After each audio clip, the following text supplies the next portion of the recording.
नमस्कार दोस्तों, आज है 19 जून गुरुवार और आप देख रहे हैं बिहार की जमीन से उठती वो आवाज जो हर दिल तक पहुंचती है। आज की शुरुआत हो रही है एक ऐसी बेटी की लड़ाई से जो पूरे समाज को झकझोर देती है। वहीं दूसरी ओर बिहार की राजनीति में खलबली मची है और बारिश वो भी इस बार डर के साथ आई है। तो चलिए अब विस्तार से जानते हैं आज की 21 सबसे अहम खबरें जिन्हें जानना हर बिहारी के लिए जरूरी है। बिहार की एक 16 साल की नाबालिग लड़की ने सुप्रीम कोर्ट में गुहार लगाई है, मेरी शादी रद्द कीजिए।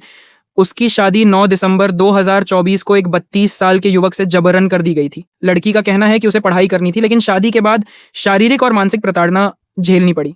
जब उसने विरोध किया तो उसे ससुराल में कैद कर लिया गया। वो किसी तरह अपने दोस्त सौरभ के साथ भाग निकली और वाराणसी में रहने लगी। अब परिवार वालों ने सौरभ पर किडनैपिंग का केस कर दिया है। एक बच्चे की आज़ादी की यह लड़ाई अब देश की सबसे बड़ी अदालत में है। तेजस्वी यादव ने महागठबंधन में बड़ा फेरबदल करने का संकेत दिया है। 2020 के विधानसभा चुनाव में जो 62 कैंडिडेट 15,000 से ज्यादा वोटों से हारे थे, उन्हें इस बार टिकट नहीं मिलेगा। ये फैसला महागठबंधन को ताज़ा करने की कोशिश है या अंदरूनी असंतोष की शुरुआत, ये वक्त बताएगा। मानसून ने बिहार में जबरदस्त दस्तक दी है। पटना, राजगीर और बांका में बारिश से जनजीवन अस्त व्यस्त है। मौसम विभाग ने 21 जिलों में भारी बारिश का रेड अलर्ट और 17 जिलों में येलो अलर्ट जारी किया है। आकाशीय बिजली गिरने का खतरा भी बताया गया है और हवाएं 60 किलोमीटर प्रति घंटे की रफ्तार से चल सकती हैं। किसान चिंतित हैं, प्रशासन अलर्ट पर है। पटना के अटल पथ पर 3 पुलिसकर्मियों को स्कॉर्पियो से कुचलने वाले आरोपी अंकुर कुमार ने कोर्ट में सरेंडर कर दिया है। घटना में महिला सिपाही कोमल कुमारी की मौत हुई थी। आरोपी ने बयान दिया है कि वो गाड़ी छोड़कर भाग गया था, फिर भी पकड़ा गया। अब इस केस की तह तक जाना होगा। ये महज एक हादसा है या साजिश? नालंदा में एक प्रेमी ने प्रेमिका की हत्या कर दी। शव को सूटकेस में भरकर नाले में फेंक दिया। लड़की पिछले 8 महीने से किराए पर रहकर मेडिकल की तैयारी कर रही थी। शादी का दबाव बना रही थी। आरोपी ने धारदार हथियार से हत्या की। रिश्ते जब जुनून में बदलते हैं तो वो जानलेवा हो जाते हैं।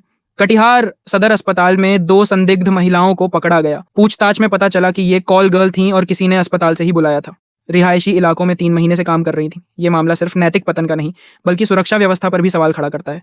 लालू यादव के एक गाने पर झूमते हुए कांग्रेस के एक पूर्व विधायक का वीडियो वायरल हो गया है। गाने में थिरकना सियासी तूफान बन गया है। खुद विधायक ने सफाई दी कि वो लालू के गानों के भक्त हैं। राजनीति में भावनाओं की ये बात कई बार पार्टी लाइनें भी बहा ले जाती हैं। 20 जून से पटना गोरखपुर वंदे भारत ट्रेन की शुरुआत हो रही है। अब 11 घंटे की दूरी सिर्फ 7 घंटे में तय होगी। आधुनिक ट्रेन, तेज रफ्तार, कम समय, BXC बिहार की कनेक्टिविटी को रफ्तार देने वाला ये बड़ा कदम है।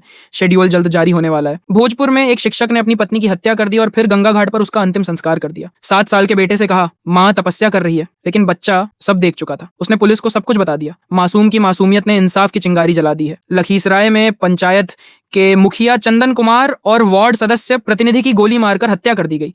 दोनों श्राद्ध भोज से लौट रहे थे। अपराधियों ने घात लगाकर हमला किया। पुलिस ने अब तक 3 संदिग्धों को हिरासत में लिया है। ये हत्याएं पंचायत राजनीति की कड़वी सच्चाई दिखा रही हैं।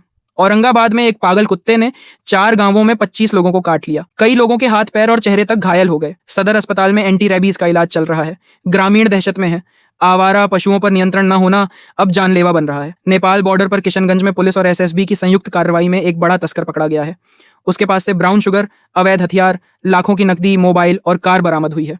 सीमा पर तस्करी और ड्रग्स की बढ़ती चुनौती को अब सख्ती से रोका जाना चाहिए। PM मोदी के सीवान दौरे को लेकर प्रशासन हाई अलर्ट पर है। गोपालगंज में DM और SP लगातार सुरक्षा समीक्षा कर रहे हैं। स्पेशल फोर्स की तैनाती हो रही है। प्रधानमंत्री की सुरक्षा में कोई डील नहीं दी जा रही है। उप मुख्यमंत्री विजय सिन्हा ने लालू यादव पर निशाना साधा। कहा कि उन्होंने लोकतंत्र को राजतंत्र बना दिया, विकास के मुद्दों से हटाकर जाति धर्म की राजनीति की। आने वाला चुनाव विचारधारा की जंग बनता जा रहा है। सुपौल में मिट्टी खनन के लिए बने गड्ढे में नहाने गई 2 सगी बहनों की डूबने से मौत हो गई। ग्रामीणों ने शव निकाले। प्रशासन पर सवाल उठ रहे हैं कि ऐसे जानलेवा गड्ढों को क्यों नहीं भरा गया। जहानाबाद में DM अलंकृता पांडे के औचक निरीक्षण में पता चला कि डॉक्टर गायब थे और नर्सों को डिलीवरी करानी पड़ रही थी। DM ने 2 डॉक्टरों के वेतन रोकने का आदेश दिया। सरकारी अस्पतालों की हकीकत यही है, लापरवाही और जिम्मेदारी की कमी। सांसद पप्पू यादव ने नितिन गडकरी से मुलाकात की और सड़कों को नेशनल हाईवे में बदलने की मांग रखी।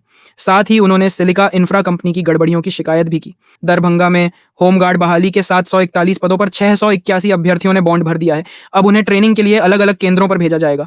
महिला अभ्यर्थियों को बेहटा सेंटर में ट्रेनिंग दी जाएगी। प्रशासन ने प्रक्रिया को अंतिम रूप दे दिया है। दरभंगा की कमला बलान नदी का जलस्तर लगातार बढ़ रहा है। कई गांवों का संपर्क टूट गया है। मूंग की फसल डूब गई। लोग ऊंचे स्थानों पर शरण ले रहे हैं। सरकारी नाव की व्यवस्था अब तक नहीं हुई है। लोग प्रशासन से गुहार लगा रहे हैं। बिहार के सहकारिता मंत्री प्रेम कुमार ने तेजस्वी यादव को परिवारवाद का प्रतीक बताया। उन्होंने कहा कि राजद में आम कार्यकर्ताओं का कोई मान नहीं, जबकि एनडीए कार्यकर्ताओं को आयोगों में जगह देता है। चुनाव से पहले सियासी आरोप प्रत्यारोप तेज हो चुके हैं। आज की खबरों में जहां एक तरफ इंसाफ के लिए लड़ती एक बेटी की आवाज गूंज रही थी, वहीं सत्ता की गलियों में सीटों की उलटफेर और सड़कों पर पसरे डर ने एक बार फिर हमें सोचने पर मजबूर कर दिया। बिहार बदल रहा है, लेकिन हर कोना एक नई जंग लड़ रहा है। तो दर्शकों, आज की इन 21 बड़ी खबरों में कौन सी खबर आपको सबसे ज्यादा झकझोर गई? क्या बिहार की बेटियां अब खुद अपनी जिंदगी का फैसला कर पाएंगी?